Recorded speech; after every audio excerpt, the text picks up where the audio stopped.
Hello students, I am Manu Sharma, your social science teacher. आज हम history का चैप्टर करेंगे, French revolution. So let's start. French revolution एक word से ही समझ आता है, कुछ रेवोल्यूशन हो रही है तो उसका मतलब क्या हुआ। रेवोल्यूशन हुआ तो उस टाइम पे, लेकिन क्या ऐसा हुआ कि रेवोल्यूशन एक इतना बड़ा एक चैप्टर ही बनाना पड़ा। लाइक एक्चुअली फ्रेंच रेवोल्यूशन जो था, it was a series of revolutions. वहाँ पे सिर्फ एक रेवोल्यूशन नहीं चल रही थी, उसमें बहुत सारी रेवोल्यूशंस इकट्ठी चल रही थी, क्योंकि एक्चुअली में वो एक मोनार्की सिस्टम वहाँ था। हमारी फ्रांस में एक मोनार्की सिस्टम चल रहा था, जहाँ पर किंग का रूल चलता था और लोगों को वो रूल बिल्कुल भी डाइजेस्ट होना बंद हो गया था। लोग नहीं चाहते थे अब मोनार्क्स के अंडर रहना, वो अपनी फ्रीडम चाहते थे। तो सबसे पहले उस रूल के अंडर क्या हुआ था कि उस रूल में people were actually a forcible throw of the government or social order in favor of new system। लोग चाहते थे कि जो गवर्नमेंट का जो सिस्टम है, जो मनार्की उनके सर पे, एक्चुअली में किंग्स जो उनके सर पे एक्चुअली एक फोर्सिबली बैठे हुए हैं, वो लोग जो हैं वो ओवरथ्रो कर दिए जाएं। और when people are unhappy with the government, tyrant rulers, they are bring about the change intentionally for their own betterment। so terrain rules क्या होते हैं? जो लोग आपके ऊपर राज करते हैं, जो अपने सिस्टम के हिसाब से अपने अकॉर्डिंगली चीज़ों को चलाना चाहते हैं, तो लोग चाहते थे कि उनको उनकी सिस्टम से हटा दिया जाए।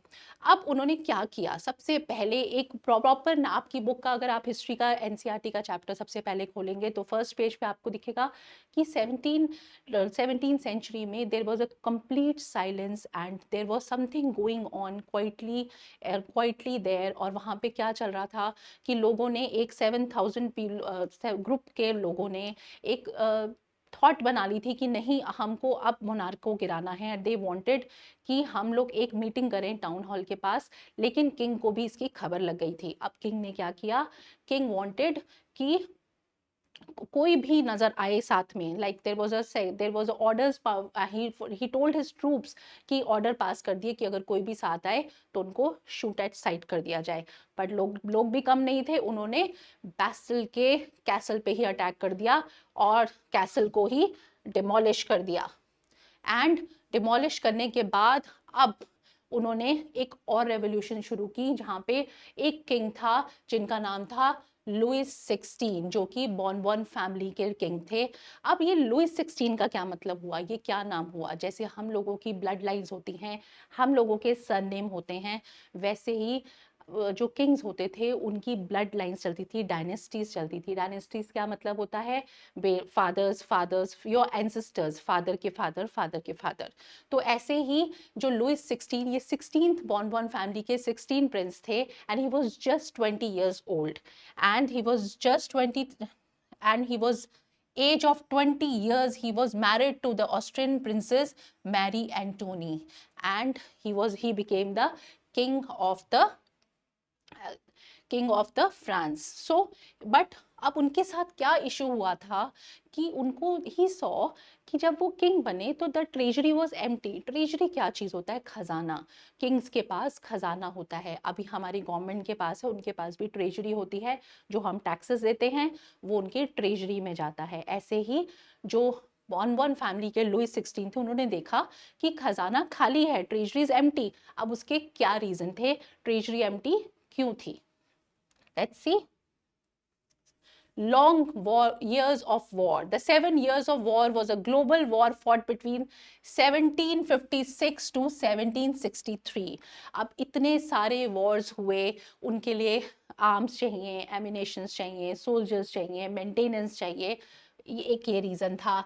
It involve European great powers and spanned 5 continents affecting Europe, America, West Africa and the Philippines। So एक ट्रेजरी को एम्प्टी होने का दूसरा रीजन ये था कि इतने सारे वॉर्स में इतना सब कुछ इन लोगों को इन्वॉल्व करना, इतनी सारी कंट्रीज के साथ वॉर करने में पैसे तो लगते ही हैं। So treasury was empty for this one reason. What was another reason? cost of maintaining an extravagant court at the palace of Versailles. See, this is a palace of Versailles, और वहां का extravagant court जो था, extravagant क्या होता है, फिजूल खर्च.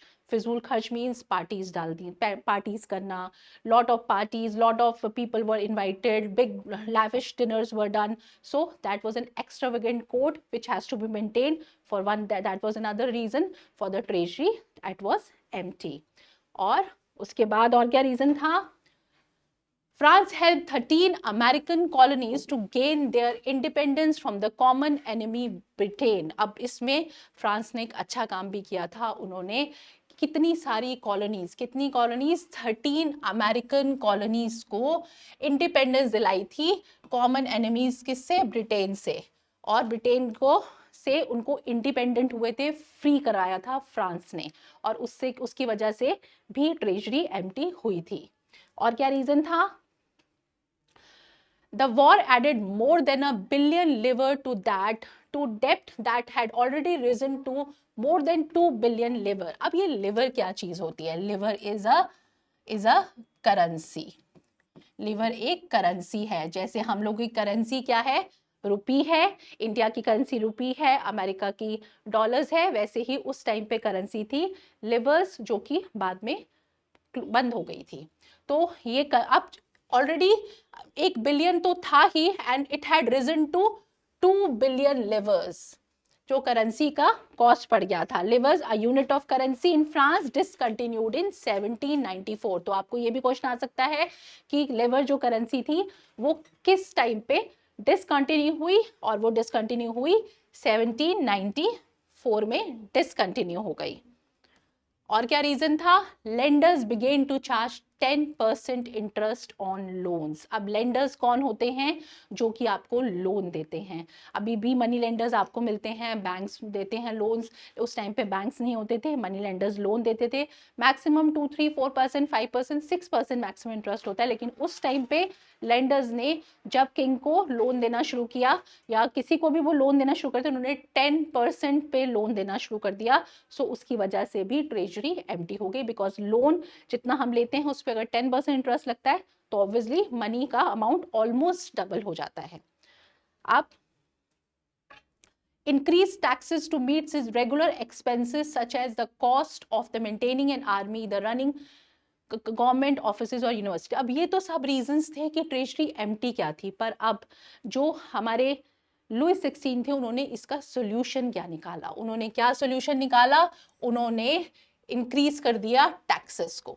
Taxes to meet the regular expenses such as the cost of maintaining an army, court, running government and offices और यूनिवर्सिटीज.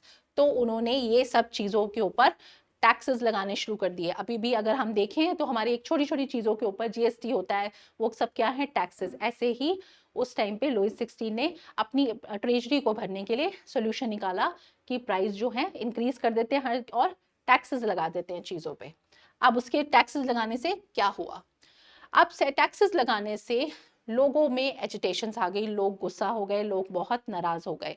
अब लोगों ने सोचा कि इतने टैक्सेस हमको अगर पे करने हैं तो हम क्यों, किंग ने सबको सारा बर्डन जो है हम लोगों पे डाल दिया है. पर वहां पर एक डिवीजन हुआ जहां पे 3 तरह के एस्टेट्स में लोग डिवाइड हो गए. It was first estate, second estate and third estate. अब क्या था वो फर्स्ट, अब फर्स्ट एस्टेट में कौन थे, क्लर्जीज थे, सेकेंड एस्टेट में नोबल्स थे, और थर्ड एस्टेट में middle class, peasant, city workers. 90% of the people own 65% of the land. अब ये एक ऐसा प्रॉपर कंसेप्ट है, आपको प्रॉपरली फ्रेंच रेवोल्यूशन में ये क्वेश्चन जरूर आता है, व्हाट वर द 3 एस्टेट्स. अब ये 3 एस्टेट्स क्या करते थे. अब 3 एस्टेट में जो फर्स्ट एस्टेट में उसमें थे 1% of people own 10% of the land. जो क्लर्जी थे वो सिर्फ 1% पीपल थे, और उनको वो सिर्फ, अगर सपोज पूरा 100 लैंड है तो उसमें सिर्फ 10% लैंड जो था सिर्फ 1% लोगों के पास था, और वो क्लर्जी में फर्स्ट एस्टेट में आते थे. फिर उसके बाद सेकेंड एस्टेट था नोबल्स का, उसमें 2% of people own 25% of the land. तो जो मेजर पार्ट था वो किसके पास था, वो था थर्ड एस्टेट के पास, दैट वाज 65%. सो अब ये 65% जो लैंड बच्चों उनके पास था, वही जो लैंड सारा थर्ड एस्टेट के ऊपर बर्डन आ गया और उनको ही सारे टैक्सेस भरने पड़े। अब इस टॉपिक को हम नेक्स्ट क्लास में कंटिन्यू करेंगे in part 2। So see you all, bye.